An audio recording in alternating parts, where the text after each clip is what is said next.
পশ্চিমবঙ্গ তৃণমূল কংগ্রেস নমশূদ্র উদ্বাস্তু সেলের উদ্যোগে ভোট পরবর্তী সাংগঠনিক সভার আয়োজন। সভার মূল লক্ষ্য লোকসভা নির্বাচন ফলাফলের পর্যালোচনা। রবিবার গাজলের আদিনাতে রাজ্যের সমস্ত জেলা সংগঠনের জেলা সভাপতি, সম্পাদক ও রাজ্য কমিটির সদস্যদের নিয়ে জরুরি সভার আয়োজন করেন সংগঠনের রাজ্য চেয়ারম্যান রঞ্জিত সরকার মহাশয়। লোকসভা ভোটে রাজ্যের বিভিন্ন জেলায় কোথাও ভালো ফল, কোথাও খারাপ ফল হয়েছে। প্রশ্ন ওঠে সংগঠনের ভূমিকা নিয়ে। তাই জরুরি অবস্থায় সভার আয়োজন করে যে সমস্ত জায়গায় দলের বিরুদ্ধে যারা কাজ করেছে তাদের ইতিমধ্যে সরিয়ে দেওয়া হয়েছে এবং যারা ভালো কাজ করছে তাদের সংগঠনের ভালো জায়গায় নিয়ে আসা হবে। এছাড়াও যে সমস্ত জায়গায় ফল খারাপ হয়েছে সেই সমস্ত জায়গায় কী কারণে তৃণমূলের ফল খারাপ হলো তা বিস্তারিতভাবে আলোচনা করা হয়। ব্যুরো রিপোর্ট, প্রথমে বাংলা আপডেটস। পশ্চিমবঙ্গ তৃণমূল কংগ্রেস নমশূদ্র উদ্বাস্তু সেলের পক্ষ থেকে মালদা জেলায় অনুষ্ঠিত হয়েছে।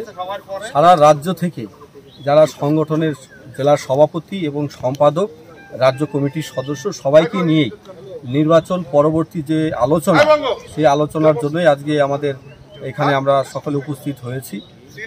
2024 সালের নির্বাচন নিয়ে আমরা আলোচনা করেছি এবং কোথায় আমাদের ঘাটতি রয়েছিল, কোথায় আমাদের সাফল্য এসে এবং নির্বাচন সার্বিক খুব ভালো ফল সারা এসছে আমাদের। পাশাপাশি আগামী দিনে আমাদের আরও অনেক কর্মসূচি আমরা নিচ্ছি। সেই বিষয়ে আমরা সমস্ত জেলা ধরে ধরে আমরা সাংগঠনিকভাবে উদ্বাস্তু মতুয়া নমশূদ্র সম্প্রদায়ের মানুষ তারা আগামী দিনে আরও মমতা বন্দ্যোপাধ্যায়ের পাশে থাকবেন, হাত শক্ত করবেন, এই আশা আমাদের রয়েছে এবং আমরা সংগঠনকে আরও বৃহত্তর জায়গাতে পৌঁছে যাব এবং আমরা ধাপে ধাপে আজকের দিনে দাঁড়িয়ে পশ্চিমবঙ্গের 20টা জেলাতে আমাদের এই সংগঠন শক্তি বৃদ্ধি করতে আমরা সফল হয়েছি। তৃণমূল কংগ্রেসের শাখা সংগঠন হিসাবে এটা আমাদের কাছে অল্প দিনে, মাত্র 1 বছর অল্প দিনের মধ্যেই আমরা এই সফলতাটা আমরা অর্জন করতে পেরেছি এবং সকলের যে আলোচনা, গঠনমূলক আলোচনা আমাদের হয়েছে।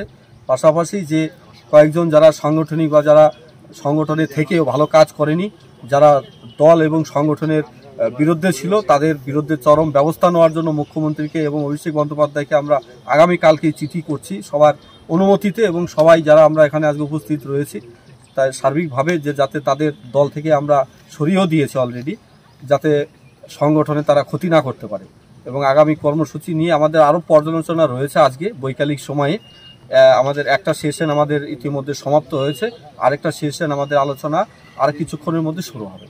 পশ্চিমবঙ্গের সমস্ত জেলার সভাপতি এবং চেয়ারম্যান এবং রাজ্য কমিটির সদস্য আমরা মালদা জেলায় এই জন্য করছি যে আলিপুর, জলপাইগুড়ি, কোচবিহারের যারা রয়েছে বা দক্ষিণবঙ্গের বিশেষ করে সুন্দরবন বা বনগাঁ, রানাঘাট, হুগলি জেলার মতো, বাঁকুড়া জেলার মতো যারা রয়েছে, যাতে মালদাটা একটা মিডিল জায়গাটা আমরা করেছি সবাইকে আসতে যাতে সুবিধা হয়, এই জন্য আমরা মালদাটা বেছে নিয়েছি।